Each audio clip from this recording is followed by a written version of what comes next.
Good morning, kids! Come and join me as we learn English 2, Quarter 3, Week 7, Repeated Patterns and Refrains. In this lesson, you are expected to participate in choral speaking and echo reading of short poems, rhymes, and stories with repeated patterns and refrains in English. Ano nga ba ang ibig sabihin ng repeated patterns? Repeated patterns are frequently used structure or method of poetry writing.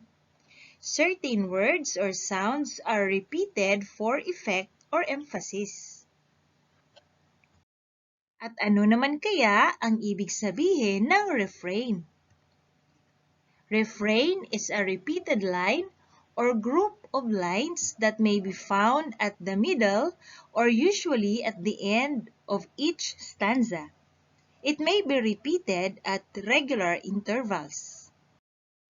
Ngayon naman ay basahin natin ang mga halimbawa. Example A at Example B. Which of the examples shows repeated patterns and which one presents refrains? Ngayon naman ay basahin natin ang Example A. I visited my grandfather.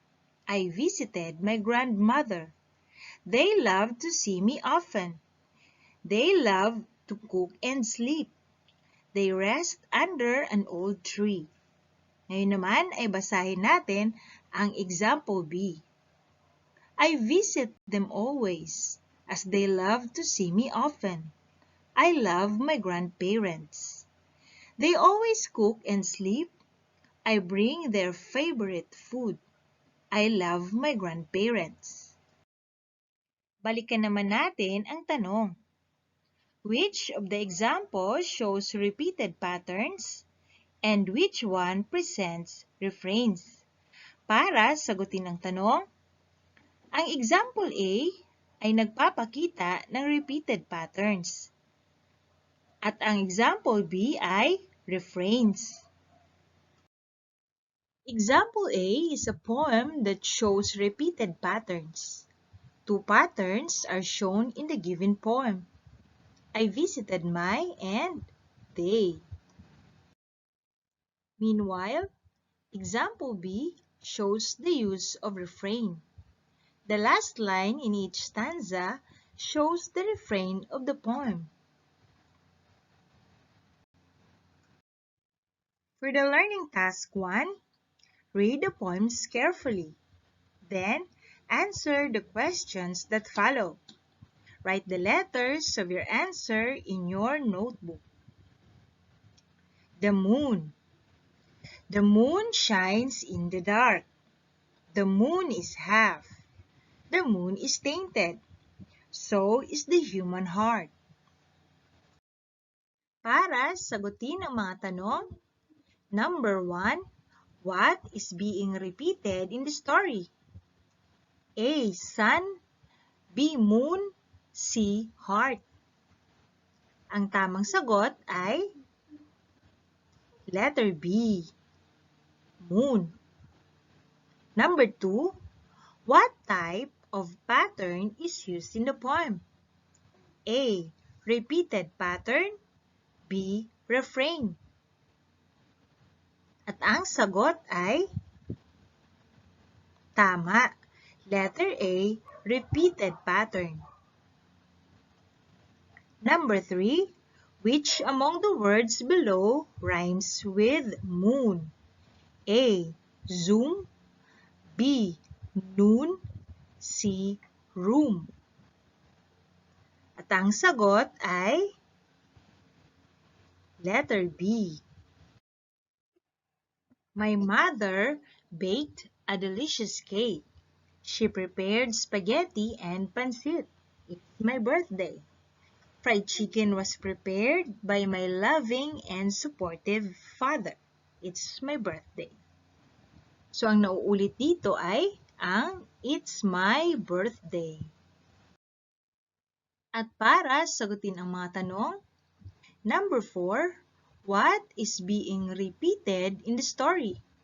A. It's my birthday. B. Fried chicken was prepared. Ang tamang sagot ay letter A. Number 5. What type of pattern is used in the poem? A. Repeated pattern. B. Refrain. Ang tamang sagot ay letter B. Refrain. Repeating patterns and refrain. Repeating patterns refers to the repeated words to place emphasis on the given poem. Sounds may also be repeated to emphasize the pattern. Refrain is the repetition of lines. This is also to emphasize the idea shown in the poem. The lines may be repeated at the middle part of each stanza.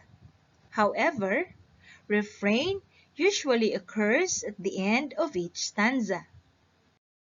Para sa learning task 2, read the poem carefully. Then, answer the questions that follow. Write the letters of your answers in your notebook. The stars shine bright at night. The stars bring joy to my life. The stars guide us in our lives. They make us happy at night. Kung mapapansin natin, ang salitang nauulit ay the stars. At para sagutin ang mga tanong, number 1, what is being repeated in the story? A. Bright at night. B. The stars. At ang tamang sagot ay tama, letter B. Number 2, what type of pattern is used in the poem? A. Repeated pattern. B. Refrain. Ang tamang sagot ay letter A. Repeated pattern. For the learning task 3, read the poem below. Ask your parents, guardians, or siblings to read it with you. I play my toys during my free time. My parents allow me to bring them outside. I am still a child. My friends play with me in the park. We bring our toys with us. I am still a child. Para sa ating assimilation, in your notebook, complete the paragraph by selecting the correct answers from the choices below. Narito ang mga pagpipiliang sagot: refrain, emphasis, and patterns. Ganito din ba ang iyong sagot? Mahusay. Ngayon naman ay basahin natin ito ng buo. Repeating patterns refers to the repeated words or sounds to place emphasis on the given poem. Meanwhile, refrain is the repetition of lines.